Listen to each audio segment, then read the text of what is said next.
نحمدہ ونصلی ونسلم علی رسولہ الکریم اما بعد فاعوذ باللہ من الشیطان الرجیم بسم اللہ الرحمن الرحیم ان اللہ وملائکتہ یصلون علی النبی یا ایھا الذین آمنوا صلوا علیہ وسلموا تسلیما اللہم صلی علی سیدنا ونبینا مولانا محمد وعلی آل سیدنا ونبینا مولانا محمد وبارک وسلم صلاۃ و سلام علیک یا رسول اللہ صلی اللہ علیہ وسلم۔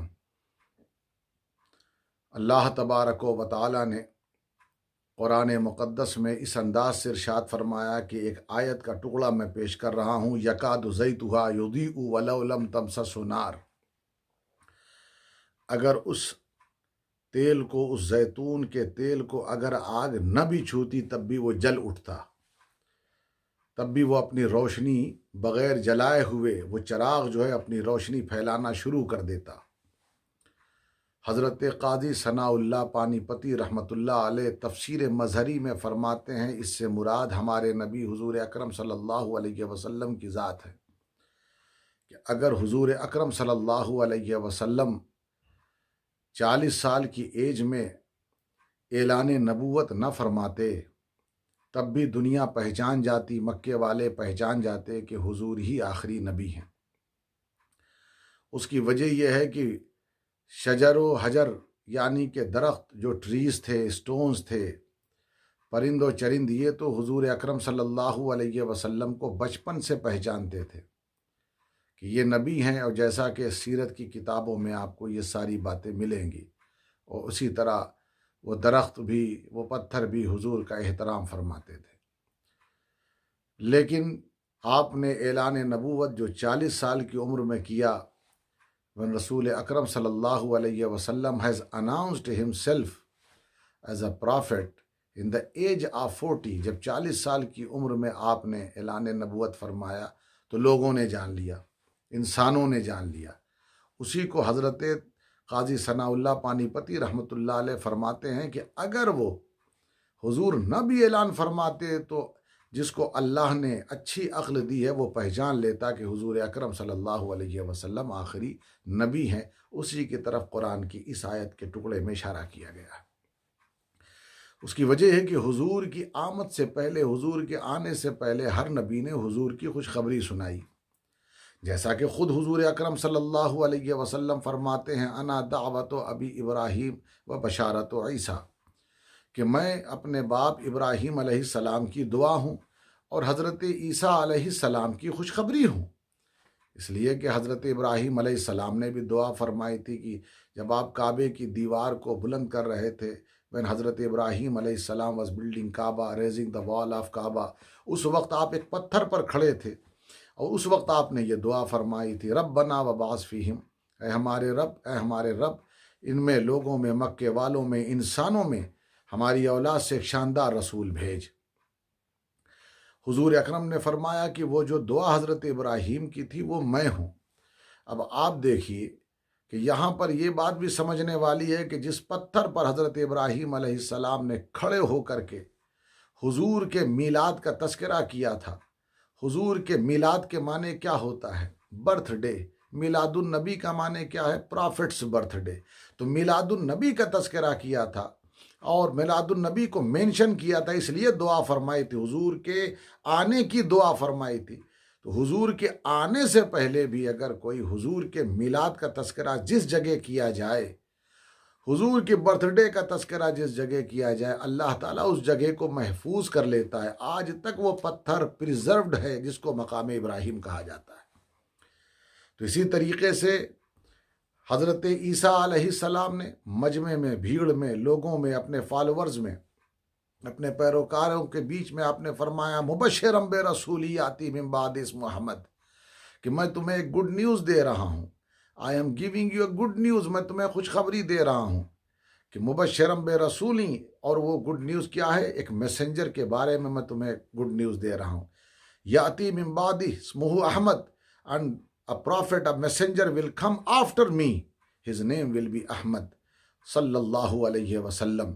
یہ حضرت عیسیٰ علیہ السلام نے کہا۔ حضور نے فرمایا کہ وہ بشارت و عیسیٰ، میں جس طرح ابراہیم کی دعا ہوں اسی طرح حضرت عیسیٰ کی خوشخبری ہوں۔ یعنی حضور کی آمد خوشخبری ہے، گڈ نیوز ہے، خوشی منانے والی بات۔ حضور خود فرما رہے ہیں میں خوشخبری ہوں، کس بات کی؟ وہی خوشخبری ہوں جو عیسیٰ نے دیا تھا۔ تو حضرت عیسیٰ اس خوشخبری کو لوگوں کو سنا رہے ہیں، یعنی معلوم یہ ہوا کہ جب اچھی خبر ملے تو لوگوں میں عام کرو۔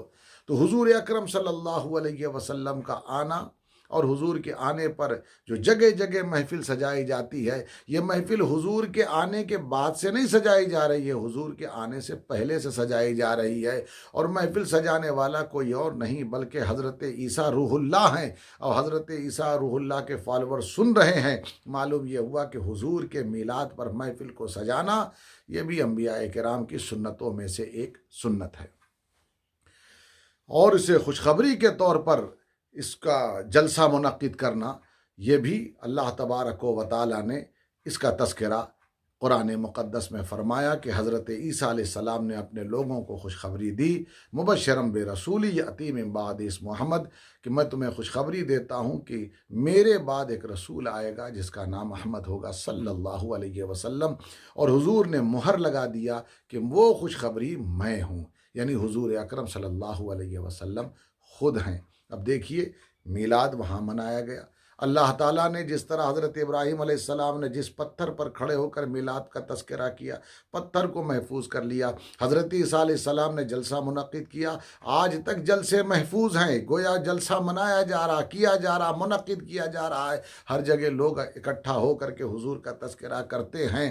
اسی طریقے سے جس طرح پتھر محفوظ اور حضور کا تذکرہ جگہ جگہ ہوتا ہے، اس ادا کو بھی اللہ نے عام کر دیا۔ تو اسی طرح جو لوگ میلاد مناتے ہیں وہ یقین رکھیں کہ اللہ تعالیٰ ان کے بھی ایمان کی حفاظت فرمائے گا، دنیا اور آخرت میں انہیں سرخروئی عطا فرمائے گا، کامیابی عطا فرمائے گا۔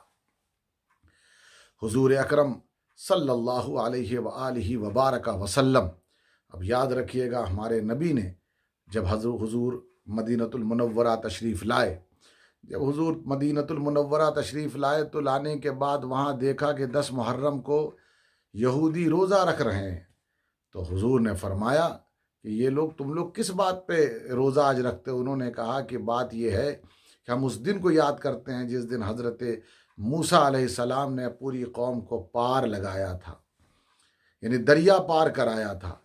تو حضور اکرم صلی اللہ علیہ وسلم نے جب دیکھا کہ یہ لوگ اس کو خوشی کے طور پر مناتے ہیں تو آپ نے روکا نہیں بلکہ کہا ہم زیادہ حقدار ہیں۔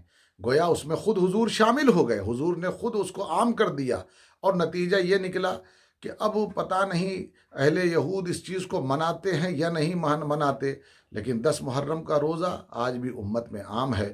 تو دوستان محترم، حضور اکرم صلی اللہ علیہ وسلم نے خود نبی کے لیے خوشی منائی، اور ان کی اس خوشی میں جو خوشی منانے والے اس میں شریک ہوئے، یعنی حضرت موسیٰ کا دن منایا۔ تو جب حضرت موسیٰ کے دن منانے پر کوئی اعتراض نہیں ہے تو پھر یہ حضور اکرم صلی اللہ علیہ وسلم کے لیے دن منانا، اس پر اعتراض کیوں ہوتا ہے؟ اس پر مجھے حیرت ہوتی ہے۔ اب آپ دیکھیے میلاد النبی صلی اللہ علیہ وسلم، میلاد النبی صلی اللہ علیہ وسلم کی حالت یہ ہے کہ بعض لوگ اس کو اس طرح زور دیتے ہیں کہ جیسے خدا نخواستہ یہ جو میلاد منایا جا رہا ہے، معاذ اللہ، 100 بار معاذ اللہ، یہ کوئی گناہ ہے، معاذ اللہ۔ حقیقت یہ ہے کہ دیکھیے، اور زور اس طرح دیتے ہیں کہ قرآن سے لا کر دکھاؤ، یہاں سے دکھاؤ، اور وغیرہ وغیرہ۔ نہ ہم میلاد النبی کو فرض کہتے ہیں، نہ ہم میلاد النبی کو واجب کہتے ہیں، ہم اسے مستحب کہتے ہیں، ایک اچھا عمل کہتے ہیں۔ تو جب یہ اچھا عمل کہتے ہیں تو پھر آپ جب فرض نہیں کہتے، واجب نہیں کہتے، آپ اس کی دلیل ہم سے قرآن سے کیوں مانگتے ہیں؟ ہم خود کہتے ہیں یہ ایک اچھا عمل ہے، اور اگرچہ اس کی نظیر اس کے اگزامپلز قرآن سے ملتے ہیں، لیکن اس کے باوجود بھی ہم اسے ایک اچھا عمل کہتے ہیں، پریفریبل ایکٹس میں رکھتے ہیں۔ تو اس پر جو لوگ اعتراض کرتے ہیں، حیرت کی بات یہ ہے کہ بعض علماء اس پر اعتراض کرتے ہیں، اس پر، اور کہتے ہیں کہ قرآن سے آپ ثابت کیجئے۔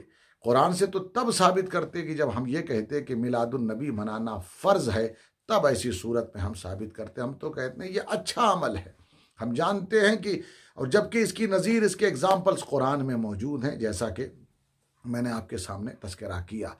تو دوستان محترم، میلاد منانے کا فائدہ ہے۔